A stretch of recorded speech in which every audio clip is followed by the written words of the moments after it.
안녕하세요. 브레인테크 강사 이승훈입니다. 이번 시간은 학습지 전에 했던 거 강의 두 번째 시간인데 요걸로 해서 학습지 부분을 끝내도록 할게요. 요전에 강의했던 것은 유아시기 전에 아이들 어떻게 학습지 해야 되고 학습지에 대한 전반적인 내용에 대해서 설명을 해드렸어요. 학습지를 유아에게 이렇게 무리하게 시키다 보면은 나중에 학습 장애가 일어나고, 특히 연산 학습지 같은 경우는 아이들 내 회로에 굉장한 많은 영향을 미쳐요. 자네 아이들도 마찬가지고 우네 아이들도 마찬가지고, 연산 학습지를 학교 가기 전에 너무 무리하게 시키다 보면은 거의 90% 이상 학습 장애가 오게 되거든요.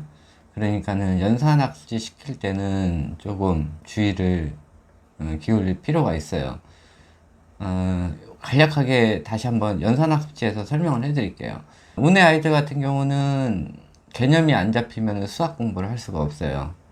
그래서 개념이 안 잡힌 상태에서 연산을 강제로 시키다 보면은 아이가 스트레스를 받다 보면은 뇌 회로에 문제가 생기면서 집중력 저하, 암기력 저하 이런 것들이 오게 되면서 또 과잉 행동 반응 이런 것들도 나오게 돼요.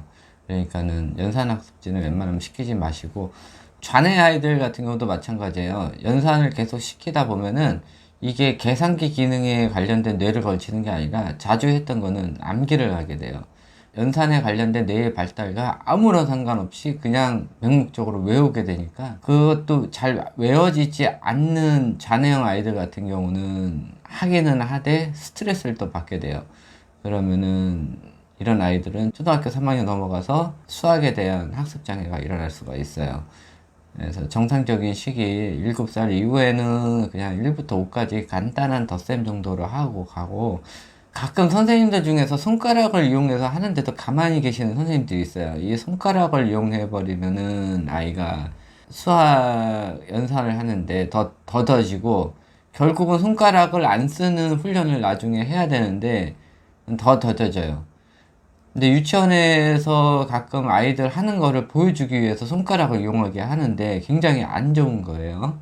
손가락을 이용하지 마시고, 아이들 손가락을 쓰려고 하면은 뭐 바둑돌이나 공깃돌 이런 걸 이용해 가지고 아이들 덧셈을 할 수 있도록 해서 우측 뇌 속에 그 양만큼을 기억을 하게 하는 게 더 좋은 효과를 볼 수가 있어요. 학습지가 학교 가기 전후로 해가지고 학습지 사이에 이렇게 경쟁이 있어요. 학교 가기 전에는 보통 학습지에서 우어를 따지는 게 아이들 한글에 관련된 거고, 넘어서는 수학이에요. 수학을 누가 더 잘 만드냐 이건데, 부모님들이 보통 어린 나이에 유아시기 때 한글에 관심이 있으니까는 학습지에서 이렇게 경쟁이 있는 거예요. 그게 잘못된 거예요. 부모들이 관심이 없는데 학습지에서 경쟁을 할 리는 없겠죠. 부모들이 관심이 있으니까 그에 관련된 책도 나오고 그렇게 되긴 하는데, 기본적인 이런 정보들이 없고 부모 사이의 경쟁심 이런 것 때문에 아이들이 더 망가지고 있어요. 뭐 남의 아이보다 우리 아이가 더 똑똑해야 된다 이런 경쟁심 때문에 아이들이 많이 망가지는 경우가 있어요. 아이들은 경쟁 상대가 아니라 우리 아이는 우리 아이일 뿐이에요. 그러니까는 다른 아이랑 절대 비교하지 마시고, 이 비교하는 행위는 아이가 다른 사람을 미워하는 첫 번째 계기가 돼요. 그리고 이 비교를 하다 보면은 여러 가지 아동 학대가 나오게 돼요. 그러면서 부모와의 사이가 점점 멀어지고, 그렇기 때문에 이 비교하는 행위나 다른 아이랑 이렇게 경쟁하는 그런 것들은 굉장히 안 좋은 거예요. 한글을 좀 일찍 된 아이들은 책을 많이 읽어주시고, 그 이에 한글 학습지 교사 같은 경우는 아이들이 한글 뗀 이후에 여러 가지를 시키려고 해요. 그러니까는 이런 거는 하시면 안 돼요. 그리고 아이가 한글을 떴다 하시면은 당분간 학습지를 접으세요. 접으시고 더 이상 하지 마시고, 아이들 굳이 하고 싶다면은 아이들 이 교구 가지고 노는 거, 또 창의성에 관련된 거, 그런 것만 딱 하세요. 그리고 동화책만 하시고, 7살 정도 넘으면은 한글을 좀 일찍 떼는 애들은 글씨를 읽을 수 있기 때문에 이 상령 문자에 관련된 한자를 시키세요. 한자의 뜻을 알게 되면은 아이가 책을 읽을 때 그 뜻을 해석을 할 수가 있으면서 책을 읽을 수가 있어요. 기본적인 상령 문자까지만 딱 시키세요. 그리고 그 이상 시키면은 이게 상용 문자에 대한 의미가 없어지고 외우는 식으로 되니까 아이들 뜻풀이 할 수 있을 정도, 또 재미를 느낄 수 있을 정도까지의 한자 교육을 시켜주시고, 관련 시험이 민간 시험들도 있어요. 그러니까는 아이가 좀 자신 있어 보인다 그러면은 한번 시험도 도전해 보시고, 아이가 거기에 대한 자격증을 따면은 더 도파민도 많이 분비가 되고 관심도도 더 높아지니까, 한자 교육은 일반적인 자뇌 교육이 아니라 운해 교육이에요. 그림 글자이기 때문에 우리나라 말로 하면은 이게 통글자 그런 개념이에요. 그래서 한자 같은 경우는 기본적인 한자 정도까지는 애들이 해주면 되게 좋아해요. 그리고 학교를 가게 된 이후부터는 본격적으로 수학에 관련이 있고, 그 다음에 국어든 이런 것들을 하게 되는데, 이거를 시킬 때 아이가 이게 맞으면은 고학년 때까지 해야 돼요. 근데 각 학습지별로 이 저학년 위주로 나오는 학습지가 있고, 보통 3학년 이후 되면 학습지 교사들도 3학년 이후부터는 잘 할 수가 없어요. 그리고 중학교 넘어가면은 아이들 못 가르쳐요. 학습지 교사들이 대부분. 가르칠 수 있는 교사들이 상위 10%? 근데 그 10% 사람들이 그 고등학생이나 중학생을 하기 위해서 이렇게 옛날부터 해가지고 고등학교, 중학교가 됐으면은 하는데, 처음부터 중학교, 고등학교를 맡으려고 하지는 않아요. 그 아이의 성향도 모르고, 중학교, 고등학교 때부터 또 하려는 애들은 또 공부를 하려고 하다가 약간 도움을 얻으려고 하는 것 뿐이라, 그리고 시간도 늦은 시간이고 그렇기 때문에 잘 안 하려고 그래요. 그래도 학습지가 맞으면은, 저 같은 경우는 중학교, 고등학교, 고3 졸업할 때까지 아이들을 수학을 과외식으로 좀 봐줬거든요. 1시간 반씩. 한 과목을 하더라도 그냥 1시간 반씩 제가 그냥 서비스 차원에서 해줬어요. 아이가 너무 열심히 하려고 하니까.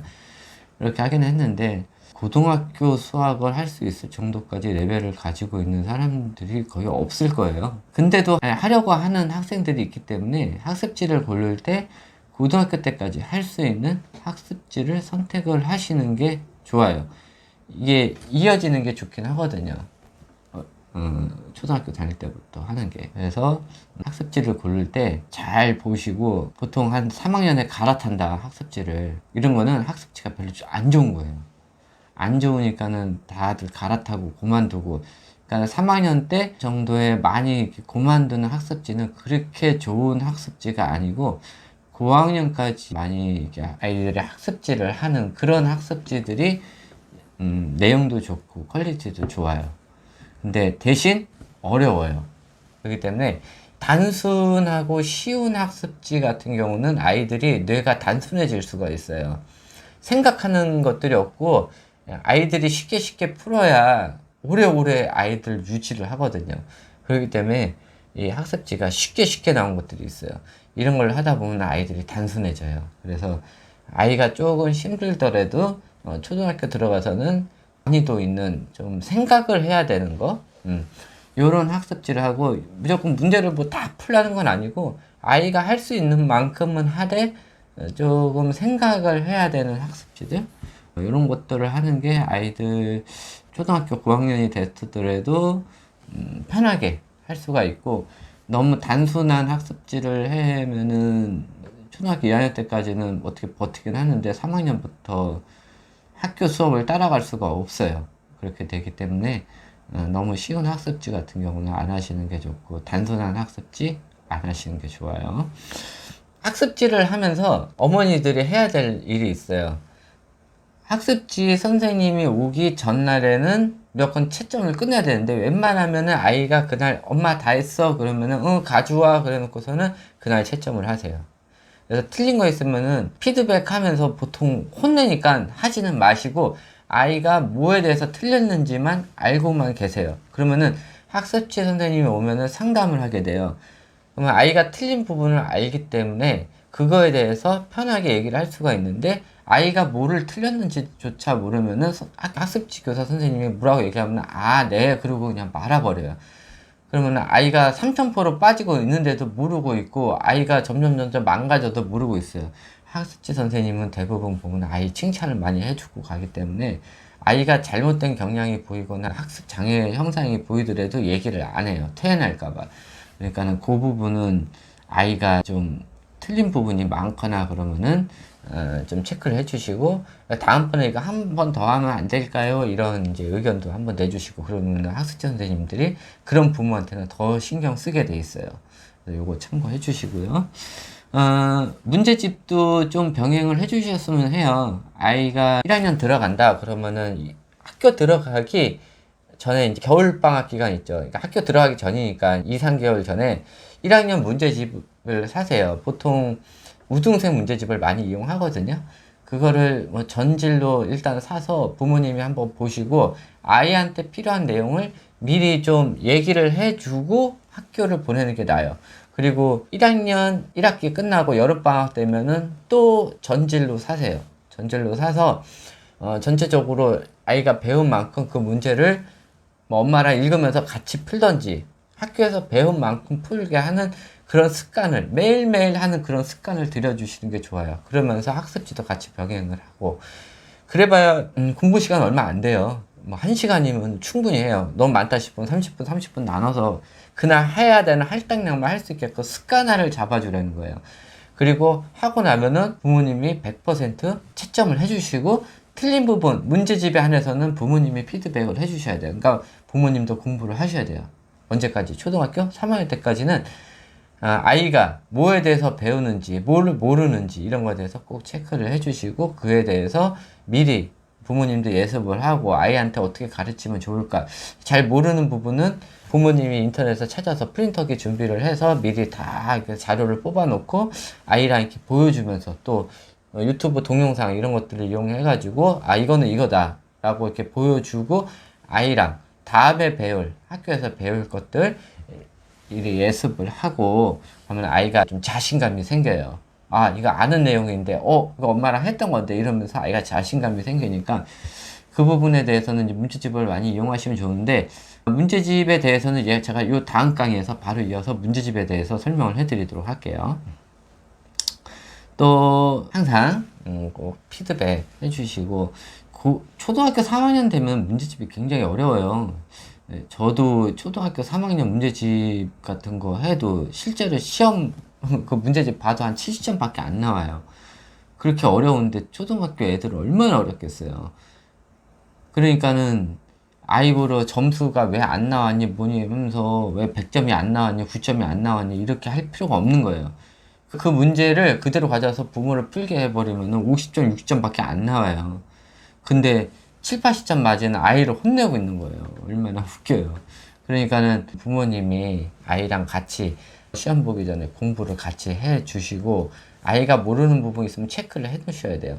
그리고 수학 같은 경우도 마찬가지예요. 아이가 분수에 대해서 잘 모른다 그러면은 앞으로 나오는 분수 단어는 계속 모르는 거예요. 이 기본이 안 잡히면은. 그렇기 때문에 아이가 분수에 대해서 모른다 그러면은 분수가 확실히 알고 다음 학년에 넘어가야 돼요. 이 분수는 계속 이어지고 연산도 마찬가지 계속 이어지고 다 이어진단 말이에요. 함수는 함수대로 이어지고 도형은 도형대로 쭉 이어진단 말이에요. 도형에 대한 개념을 모르면 나중에 넓이 계산을 할 수가 없는 거고 분수에 대해서 모르면 분수 더하기 빼기도 못하고 그렇게 되는 거예요. 그러니까는 이 아이가 모르는 게 있으면은 그거에 대해서 기본 개념을 잡아야 되니까 그 부분에 대해서 꼭 짚고 넘어가셔야 되고 아이가 뭐에 대해서 모르는지를 알고 계셔야 돼요. 점수가 중요한 게 아니라 뭐를 틀렸나 이거를 알아보시고 아이가 너무 암기에 대해서 모른다. 암기에 대해서 너무 많이 틀린다. 이러면은 아이는 암기에 대한 뇌가 다른 아이들보다 작은 거예요. 그러니까 이거에 너무 스트레스를 주지 마시고 그 외에 예체능에 관련된 거나 아니면 다른 거에 더 집중적으로 해 주시고 지금 학교 수업의 기본은 암기예요. 단순 암기. 그거를 못하면 학교 수업을 할 수가 없기 때문에 뭐 암기를 잘하는 법 이렇게 얘기 나오잖아요. 그거는 암기 내가 일단 됐는데 이거를 사용할지 모르는 애들을 위해서 나온 동영상들이고 암기 내 자체가 작으니까는 얘는 아무리 해도 되지가 않아요. 그러니까는 이런 애들 같은 경우는 스트레스를 주면 더 줄어들어 버려요. 그러니까 스트레스 주지 마세요. 이런 아이들 같은 경우는 마찬가지 이 암기나 이런 거에서 공부에 관련된 뇌가 뛰어난 아이들 같은 경우는 그림이나 음악 이런 걸 못할 수가 있단 말이에요. 마찬가지 그런 애들 데리고 야 너 내일부터 피아노 해 이런 거랑 똑같아요. 근데 암기가 못하는 아이가 피아노를 잘 칠 수가 있단 말이에요. 나중에 어차피 그 악보 이런 거 다 외워야 되긴 하는데 이게 외우고 싶어 외우는 게 아니라 치다 보면 몸으로 외워지는 거예요. 몸으로 외워지는 암기는 뭐라고요? 운의 암기예요. 그리고 글씨나 부동적인 거에 대해서 암기하는 거는 좌뇌 암기예요. 달라요. 이렇게 해서 학습지를 골랐으면 좋겠어요. 너무 학습지에 의존을 하지 마시고, 학습지라는 거는 이제 서브예요. 가끔 부모님들이 학습지에 모든 걸 올인하시는 분들이 있어요. 그러시면 안 되고, 일단은 교육은 부모가 먼저 해주고, 부모를 도와서 해주는 게 학교 선생님인 거예요. 이게 잘못 알고 있죠? 학교 선생님이 하고 나서 남은 거를 부모가 서포트 해주는 거라고 이렇게 착각을 하고 계시는데, 그건 아니고, 일반적인 기본 교육은 부모가 해야 되는데, 부모가 못하는 부분이 있으니까는 학교 선생님이 그 부분을 도와주는 거고, 그렇게 해도 아이가 모자란 거 있으면은 그 부분을 학원이나 학습지나 가외나 이런 것들을 이용해서 하는데, 부모도 마찬가지 나이가 먹다 보니까는 아무리 초등학교라 그래도 다 잊어버렸죠. 관련 학습에 이제 일하는 종사자가 아니면은 아이 걸 할 수가 없어요. 그래도 책을 보면은 기억이 가물가물 나요. 그러니까는 그거를 가지고 아이를 가르치는데 너 왜 이것도 못해? 왜 이것도 몰라? 그거는 성인 생각이죠. 신입사원으로 들어갔는데 경력사원이 너 왜 이것도 몰라? 이거랑 똑같은 거예요.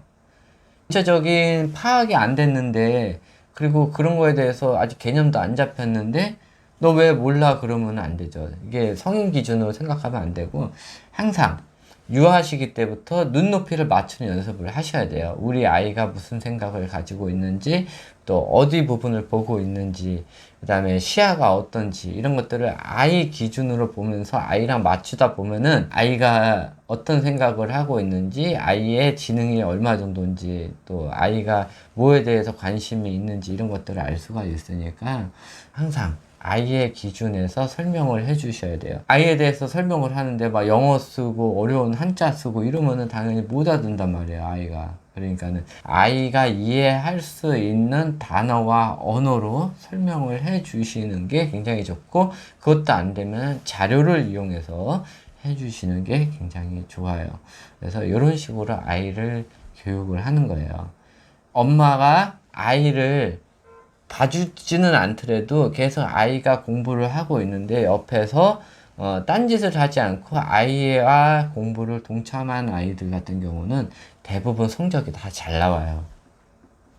근데 아이는 아이대로 야 너 가서 공부해 그래 놓고서는 너 공부했어 안 했어 몇 시간 했어 이런 거 체크하는 게 아니라, 아이가 공부를 하면은 공부해야 될 부분을 미리 부모가 보고 아이가 어느 정도까지 한 거를 체크를 하시고, 체크할 때 막 혼내라는 게 아니에요. 한 거 가져와 엄마가 채점해 줄게 그러면 이제 채점하고, 이제 좀 틀린 게 많으면은 왜 우리 아이가 이거를 많이 틀렸을까를 생각을 해 보시는 게 좋아요. 부모 입장에서 보면 쉽죠. 초등학교 1학년. 근데 마찬가지 아이가 초등학교 5학년, 6학년, 중학교 1학년이 돼가지고 엄마 이거 뭐야 그러면 엄마 모르잖아요. 입장을 바꿔서 생각하면 아이는 배워서 알기 때문에 엄마한테 물어보는 건데 엄마는 모르잖아요. 그리고 아이가 초등학교 때는 아이는 몰라서 엄마한테 물어보는데 엄마는 아니까 아이를 혼낸다? 이것도 말이 안 되는 거예요. 그러니까 항상 아이의 눈높이에 맞춰서 해주고, 고학년이 되면은 부모가 가르치기가 굉장히 어려워요. 그렇기 때문에 이제 학습지 선생님이나 아니면 학원이나 이런 데 맡기는데, 학원에 맡기더라도 아이가 뭘 배웠는지 정도는 아셔야 돼요. 우리 아이는 게임을 많이 해요. 어떻게 하면 게임을 안 하게 할 수 있을까요? 이게 잘못된 게 질문이, 아이가 무슨 게임을 하는지조차 몰라. 그냥 핸드폰 만지면 게임을 하는지 알아요. 이게 잘못된 거예요. 아이가 게임을 하는데 이게 창의력을 높여주는 게임인지 아니면 단순하게 머리를 멍하게 하는 게임인지, 슈팅 게임인지 사람을 죽이는 게임인지, 이런 무슨 게임을 하는지조차도 모르면서 게임을 못하게 하는 방법만 알려달라는 거예요. 아이랑 단 한 번도 교감을 해본 적이 없는 거죠. 우리 아이가 무슨 문제가 있어요? 어떻게 해야 될까요? 무슨 문제가 있는지 한 번도 동참을 해본 적이 없어요. 그렇기 때문에 우리 아이의 문제를 모르는 거예요. 우리 아이 기준으로 생각을 해본 적이 절대 한 번도 없던 거예요. 그러니까 고민을 하는 거예요. 아이가 무슨 문제가 보인다 그러면은 아이랑 눈높이를 맞춰가지고 거기로 들어가서 엄마가 했던 그런 행동들을 생각하면서 아이 기준으로 엄마가 이렇게 얘기를 하네. 그러면은 어땠을까? 또 과거로 돌아가 보세요. 우리 엄마가 나한테 이렇게 했을 때 나의 기분이 어땠을까? 이런 것들. 근데 보통 아동 학대나 아이한테 잘 못하는 그런 부모들 보면은 대부분 보면은 부모가 했던 그 교육을 그대로 아이한테 전수하는 경우가 많아요. 육아에 대해서 배운 게 없기 때문에 첫애 같은 경우는 특히 더 심하죠. 첫 번째 경험을 해 가는 거 아니에요, 부모가. 그러면은 아는 지식이라고는 그 전에 내 부모가 나한테 해줬던 방법, 그 육아가 그대로 아이한테 전수가 되게 하는 거예요. 부모가 날 많이 때렸다 그러면은 알게 모르게 아이를 때리게 되는 거예요. 부모가 나한테 많이 소리를 질렀다 그러면은 알게 모르게 나는 안 할 거야 하면서도 하게 돼요. 그렇게 되는 거예요. 그러니까 이 부모의 교육이 자식들이 나중에 아이를 태어나게 했을 때 똑같이 하게 돼요. 부모가 나를 공부를 시킬 때 옆에서 계속 봐주고 날 서포트 해줬다 그러면은 아이도 마찬가지 나중에 커서 아이를 키울 때 똑같이 행동을 하니까는 최소한 초등학교 3학년 때까지는 이 기본 룰을 지켜서 아이가 공부를 할 때 옆에서 같이 봐주시고 피드백을 해주시는 거 그것이 굉장히 중요하니까 요거에 대해서 꼭 참고를 해주시고 아이를 교육을 해주셨으면 좋겠습니다. 요 다음 강의는 아이들 문제집 어떤 게 좋은지 어떤 식으로 교육을 하면은 아이한테 더 효과가 좋은지 요거에 대해서 설명을 해드리도록 하겠습니다. 네, 요것으로 강의 마치고 끝내도록 하겠습니다. 네, 감사합니다.